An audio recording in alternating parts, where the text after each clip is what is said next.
முதல் செய்தியாக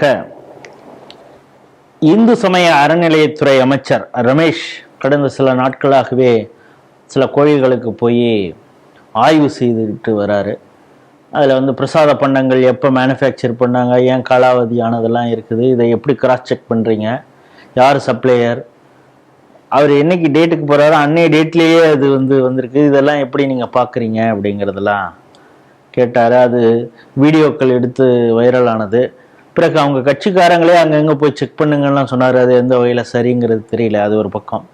இப்பொழுது இன்னைக்கு காலையிலேருந்து என்ன ஒரு பரபரப்புனா, திருச்செந்தூர் கோயிலில் இவர் மாஸ்க் அணிஞ்சிட்டு போயிருக்காரு. அங்கே அர்ச்சகர் இவர்கிட்ட சிறப்பு தரிசனத்துக்கு ஏற்பாடு பண்ணுறேன், ஜிபே பண்ணுங்கன்னு 4000 ரூபா அனுப்ப சொல்லியிருந்தார் அப்படிங்கிறது.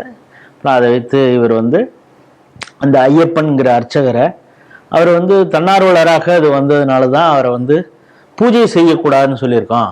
ஆனால் 2 காவலர்கள் அங்கே கான்ட்ராக்டுவல் லேபர்ஸாக அவங்க வந்திருக்கிறவங்க. அவங்க என்ன பண்ணுறாங்கன்னா, சில பேரை சிறப்பு தரிசனம் அந்த இதுக்கு அனுப்புறதுக்கு 100 ரூபாய் 200 ரூபான்னு பணம் கேட்டிருக்காங்க.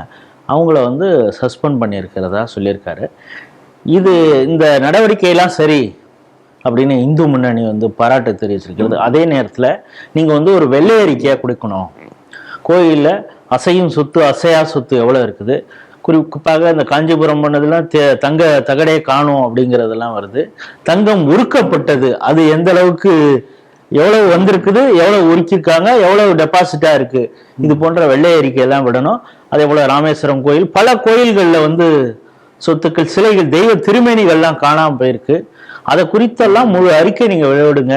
இல்லைன்னா சும்மா 4 இடத்துல நீங்க இன்ஸ்பெக்ட் பண்றது, அதை வீடியோவா எடுத்து போடுறது அப்படிங்கிறப்ப தாவேக்காவை பலரும் கிண்டல் பண்றாங்க, இது ரீல்ஸ் ஆட்சி அப்படின்னு.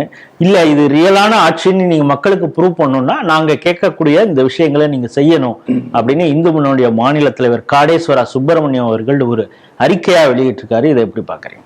அந்த அறிக்கையும் சரியான அறிக்கையான்னு சொல்லியிருக்கிறார். முதல்ல அமைச்சரை வரவேற்கிறோம். ஏன்னா இது நாள் வரை நாம் பார்த்த இந்து சமய அறநிலையத்துறை அமைச்சர்கள்ல இது சீனா கூட இருக்கலாம், போகதான் தெரியும். இருந்தாலும் கூட இப்படிப்பட்ட ஒரு நடவடிக்கை எடுத்த நமக்கு தெரிந்த முதல் அறநிலையத்துறை அமைச்சர் இவர். அதனால அவரை பாராட்டும்.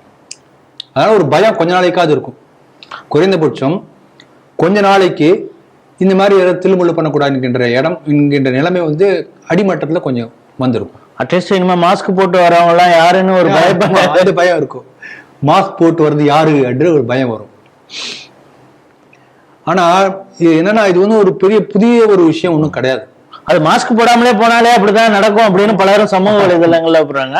இப்ப நீங்க சொன்ன மாதிரி சென்ற ஆட்சியில இருந்த அறநிலையத்துறை அமைச்சர், நீ சோறு திங்கிறியா இல்ல வேற ஏதாவது திங்கிறியான்னு கோயிலுக்கு வந்தவங்களை கேட்டாரு. அட்லீஸ்ட் இவர் பிரசாத் ஸ்டால்ல இது எங்க இருந்து வருது, ஏது வருதுன்னு கேட்டிருக்காரு.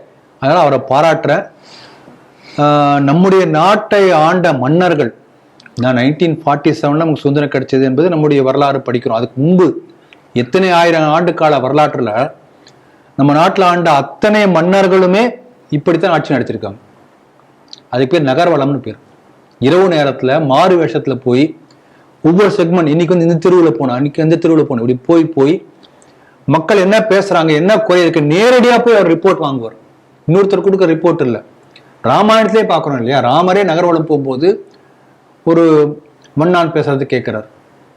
சங்க தமிழ் நூல்களை இதை பற்றி பல கருத்துக்கள் இருக்கு. உதாரணமா பொற்கை பாண்டியன்னு ஒரு கதை.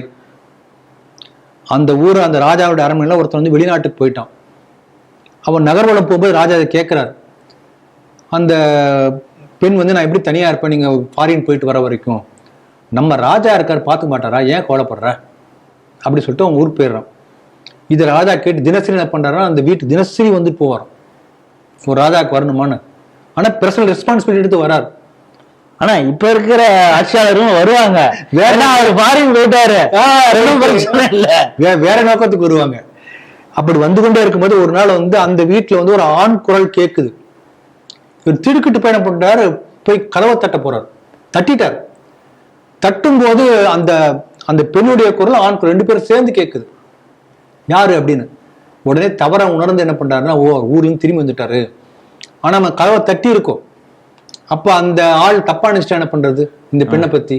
அதனால அந்த தெரு முழுக்க உள்ள அத்தனை வீடுகளுடைய கதவையும் தட்டிட்டு போயிடுவார். மறுநாள் காலையில வந்து வழக்கு வரும், இந்த மாதிரி இந்த தெரு முழுக்க எல்லா வீடுகள்லயும் எத்தனை பேருடைய வீட்டை கதை ஒருத்தர் தட்டிட்டு போயிருக்காரு. காலிங் பெல்லாம் அந்த காலத்துல இல்ல. அப்ப என்ன தண்டனை கொடுக்கலாம்னு ராஜாவே கேட்கிறார். அந்த குற்றவாளியை கண்டுபிடிப்போம், என்ன தண்டனை கொடுக்கலாம் கேட்டப்போ அமைச்சர் சொல்றாரு, அவன் கையை வெட்டிடணும். ஏன்னா இந்த மாதிரி ஒரு நியூசன்ஸ் கிரியேட் பண்ணியிருக்காரு. அதை கேட்ட உடனேயே தன்னுடைய வாளை எடுத்து எந்த கையால் எல்லா கதையை தட்டாலும் அந்த கையை வந்து வெட்டிக்கிறார். எல்லாம் பதறி போறாங்க. அப்ப உண்மையை சொல்றாரு, இந்த சம்பவம் முழுக்க சொல்றாரு. அப்ப தன்னுடைய கைக்கு பதிலாக இன்னொரு பொன்னாலான ஆன ஒரு கையை வந்து அந்த ராஜாவுக்கு பொருத்திக்கிறார்கள். அதனால அவனுக்கு பேர் பொற்கை பாண்டியன், சங்க இலக்கியங்கள் வருது. ஆகவே மாறு வேடத்தில் சென்று நகர்வலம் சென்று மக்களுடைய குறையை கண்டுபிடித்து ஃபர்ஸ்ட் ஹேண்ட் ரிப்போர்ட் வாங்கக்கூடிய பழக்கம் தமிழ்நாட்டிலும் இருந்திருக்கிறது, ராமாயண காலத்திலும் இருந்திருக்கிறது. இது நம்ம நாட்டுடைய மன்னர்கள் கடைபிடித்த ஒரு ரெகுலர் ரொட்டீன். அதனால இன்றைக்கு ஒரு நாள் ஒரு விளம்பரப்படுத்தலாக நிற்காமல் இதே போல ரெகுலராக இந்த அமைச்சர் தன்னுடைய பணியை தொடரட்டும். எல்லா மட்டங்கள்லையும் பிரசாதம் இந்த மாதிரி திருச்செந்தூர் கோயில் மட்டும் இருக்காம, அதான் அழகா காடேஸ்வரர் அவர்கள் சொல்லியிருக்கார்கள்.